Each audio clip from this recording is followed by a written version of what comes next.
If you notice nowadays, I don't know about you, but I have noticed the quality in our food that we're buying is really very poor. I mean, it's, I don't know what to say, okay? I bought a 10-pound bag of chicken legs and thighs for $2 and I think it was 90 cents for 10 pounds, which would have made it 29 cents a pound. Now, I've never cared very much for this particular brand. I think it's called Gold Leaf. I always felt the chicken legs and thighs were really tough and you had to cook them a long time to make them tender. But now, they're giving you crap like this. This is garbage. It's mostly the backbone of the chicken. It has no skin on it, nothing. Now, I know a lot of people pull the skin off, but I don't. And a lot of people don't pull the skin off. And I've noticed that it just seems that our vegetables, our meats, potatoes, the quality just isn't there like it used to be. We end up getting a lot less for a whole lot more money and a poor quality.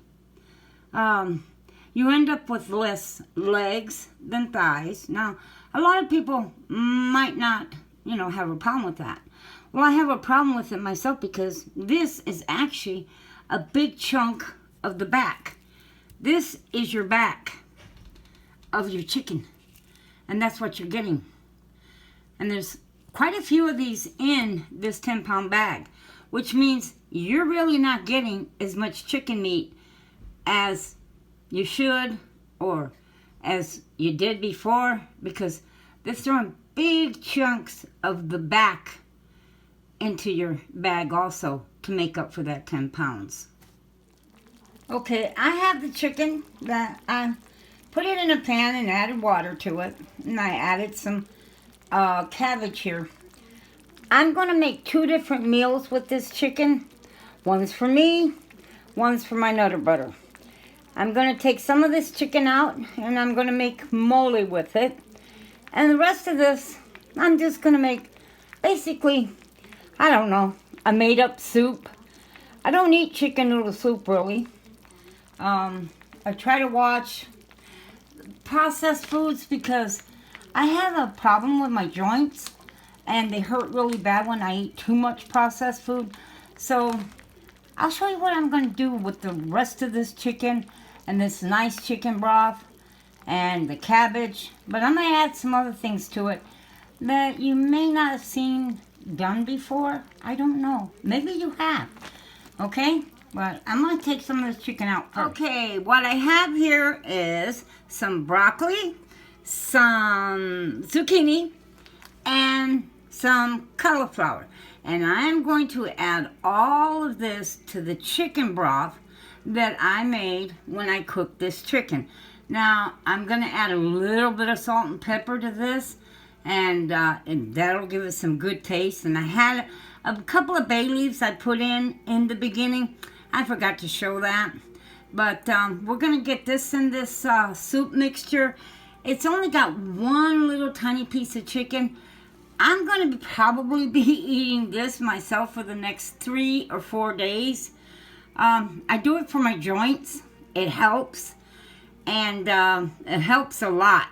So this is going to be my dinner for the next few days. And it's good for you. It's a good way to get some good vegetables, even in a chicken soup. Corn is not a vegetable. I know a lot of people that make homemade chicken soup and they put potatoes and an ear of corn, or some people put noodles. That's not a good soup to me. And during crisis, hard times, as many vegetables as you can get into your body will help you deal with the stress and keep you from getting as sick. So let's get this in the pot and let's get this going. Okay, I've got my vegetables in this, and I'm going to add some salt, quite a bit, because actually I didn't put any salt in this when I first cooked the chicken. I don't. Mole, you don't really put a lot of salt in mole or the chicken. So I'm going to put some black pepper in this now too, because I do like black pepper. And I'm going to let this cook. It's a good way to get more vegetables into your system. And this would feed 5 or 6 people. And I only used a half of a small bag of broccoli and cauliflower and 1 zucchini. And you're looking at like $1 in broccoli and zucchini. No, sorry, broccoli and cauliflower that I put into this. And the zucchini is the zucchini I showed you in the video the other day with the paddles, the cactus paddles that I got on sale. And I told you that would be my groceries for the next 2 weeks. Well, we're going on the 2nd week and I'm still using groceries. This broccoli I've had in the freezer for a month. So just a little bit goes a long, long ways. But let's get this cooking, because this is something that you can sit down, put in a cup, and have it any time of the day, and it gives you energy. It gives you a nice feeling because of that wonderful, tasty chicken broth. And it's just good. Tastes delicious. Well, let's get this cooking here, okay?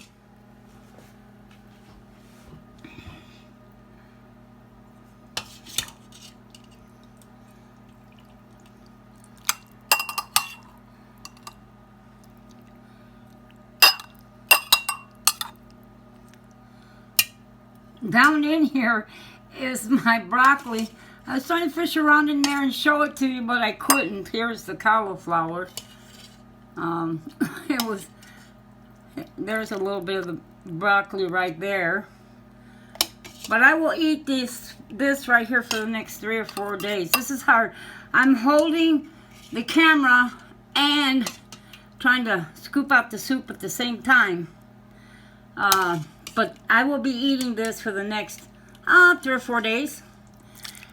It's a great weight loss, but it's also great for your joints. It really, really is. There's a little bit of chicken in here from that chicken that I told you that is mostly back. And I'm going to add a little bit of salsa, the spice, to give it a kick. I'm going to add that to this bowl here. But this is this, and then my Nutter Butter is going to have mole for dinner. So, I like mole, and those that are familiar with it, it's sweet, it has sugar in it. Sugar is not good for your joints. Bless those who do not have joint problem. My joint problems are at my knees. And it's a lot worse if I eat a lot of foods with sugar. But I will throw broccoli and cauliflower and almost anything, including lentils. I will cook a pot of lentils, and at the end I will throw some broccoli and cauliflower and cook it with the lentils and serve myself a bowl of lentils with cauliflower and broccoli in it. So I like both, but I like vegetables. Well, try this. It really, really is good. It's also great for weight loss. It really is. But it's also good for your joints. Well, that's my soup for the day. Okay, like I said, I always keep salsa around. I make a container full every time I run out, so that I always have some, because I like salsa in almost everything. This is the chile de árbol. I take 5 chile de árbol and 3 jalapenos and about 3 tomatoes, and I just boil them till they're tender, all of it, and then mix it up in the blender and with a couple of garlic cloves and some salt, and it makes a wonderful, wonderful salsa. Well, I'm going to start eating this, so try this. It's delicious, folks. It really, really is. If you're new to this channel, I want you to understand that I'm not a channel that you're going to see some fancy, expensive, or, recipes that you can cook. Or not that I don't know how to. I do. But I wanted to make a channel that maybe would help somebody out there to get through what I think is what the future holds for a lot of us. And that is a real struggle to put any kind of food on our kitchen table. Now, I mentioned in a video before that I make my own sausage, okay? What I do is I find when Boston butt roast or pork roast, it's the butt end of the pig. Not the shoulder, but the butt. I grind it and season it with sage, salt, pepper, black pepper, and then crushed chili pepper, because I got this sausage for 90 cents a pound. Now that's unheard of, but a lot of times to get things on sale, you have to, put some elbow grease behind it. And that's what I did here. I used to raise pigs a long time ago, and I did my own lard. I did my own sausage. We cut up all of our own meat. My family has a butcher in it. That's what they did for many years, so they know how to cut up meat, just like if you went into the store professionally and bought the meat. Now, what I'm going to do is I'm going to start this sausage. I made sausage the other day. I'm going to blow on that a little bit. And I didn't eat any, okay? It's very common here for us to eat something different. There might not be enough of one thing, and so I skip that, or I make something different because we all like different things. And sometimes I have 3 or 4 leftover items, and I may make 2 different dinners for people around here. But to this sausage, I'm going to do something most people don't do. I'm going to add water. Why? I don't trust pork. Pork is known to have worms in it. And if you don't cook it all the way through, you can get worms. Now, my mother her solution to that problem was to cook it till it was so dry and so small. My dad said my mother could take a pork chop, and she literally could take a huge pork chop, and when she was done cooking it, it was the size of a dime. And he's pretty close. I mean, it's a little exaggerated, but not by much. Now, I learned, because sausage is mostly fried, there is a chance, especially when you make your own, you may have it too thick. When you smash it out, there's sections that are thicker than others because you're smashing it with your hand. When you cut it, when you get it in a roll, you can cut it much thinner. But then I find that the sausage ends up being too brown and dried out. So my solution has always been to add a little water to your sausage as it cooks. That way, it's getting cooked in the center, nice and, done, but without drying it out and making it too crispy on the outside that it's tough. So let's get this cooked up, and I'll show you what else we're going to do this morning. Okay, here we go. All I did was turn it, and I did press down a little bit on the sausage, just a little bit to flatten it out a little more, and that's it. You just keep doing that. I'm probably going to add just a little bit more water to this. I really want to make sure that center gets cooked really, really good. So I'll add a little bit more water to it, and then I'll begin to start to brown it up. Okay, what I have here is refried beans.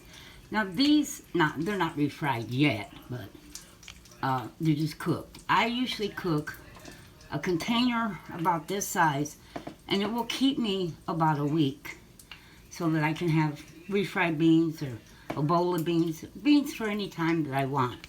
Now this is salt pork. I don't usually cook pinto beans with salt pork, but I had some left over, and so I decided to put it in there. And it does give the beans a good flavor. Now I'm just going to put some. I have a small container over here on the other side. And I'm just going to put some beans in here to make what I call greaseless refried beans. Okay? And I'm going to put these on top of the stove and get them going. I've made refried beans on this channel so many times, I think you guys already know how I do it. Okay? There we go. And this is going to be part of this breakfast. Okay, here is my sausage on a piece of bread. I got my beans going here, and I'm fixing to mash them up. And I'll show you what's next here. Okay, I'm going to cook these eggs, but I want to say something about eggs. I have my own chickens, so I know that in some ways I am more fortunate because I never buy eggs at the store. I don't have to. I always have chickens that even lay during the winter. So I have eggs. Now, some of you would like to have eggs, but you live in the city and you say, well, you can't have chickens in the city. That's not true. There's lots and lots of cities that allow a certain amount of chickens, 6 or 7, but no rooster. Now, you'll never be able to produce baby chicks because they won't allow roosters in the city, but they will allow chickens. Now, just call, find out. In the end, it may very well be worth it for you to be able to have eggs. If something happens, you can't get them at the store. The more you are able to do for yourself, the better off you are. Now, I'm going to fry up these eggs. That's the next step. Over here, you'll see my beans are ready. Now, my next step is to get my eggs ready, and that's what I'm going to do. Okay, now on these eggs, some of them, one, which will be mine, I want it cooked all the way through. Okay, the other ones, I don't care so much because the other person's eating, they like runny eggs, but I don't like runny eggs. Not the way I'm going to make the egg this morning. So I'm going to pick this egg, I'm going to break it. Okay, and then the rest of them, I'm just going to flip. Okay, we'll get these cooked and put this together. Now, what I'm going to do here is I've got bread, and let's see if I can move this over closer, because if I don't, I'm going to have a mess going here. See those beans? Okay.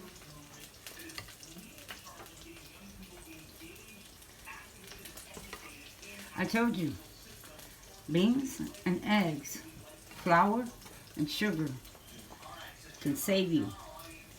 The people are already starting to panic and hoard food. They are. And the hoarding and panicking is going to get worse as they find less and less at the store. Now I'm going to move this over here. Of course, in doing so, it puts you partially in the dark. But this is what I'm going to do.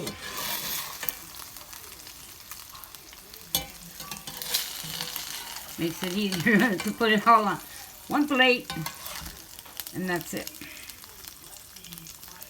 There you go. Now, I'm going to get my sausage. Okay, now here we go. This is mine. I'm not eating beans this morning. Remember I told you that I'm having joint pain, and I go on what I call a keto diet whenever I have any kind of joint pain. And I stay on it for a few weeks. And then I continue to do it for a few days out of every week. Sometimes I don't. Sometimes, I'm going to be honest, I will just eat whatever, and then I suffer the consequences later. But this is the reason I'm eating the sausage, because on keto you can do that. And I'm staying away from the beans. But even when I'm on keto one day out of the week, I do eat beans and different things, because beans and certain foods are just, I don't care what anybody says. I think they're good for you. They're natural. But anyhow, I hope you find this helpful. And if you've not put anything away extra, put at least a couple of extra bags of beans, pinto beans, whatever kind of beans you like. Buy a bag of flour, extra flour, a little extra sugar. You know, if something happens and they don't have anything or you're struggling, at least you got something to fall back on. Well, I hope you enjoy this and keep coming back for more ideas, more things you can make inexpensively. This is what this channel is about, is surviving with very little. God bless you, and may you have a blessed day.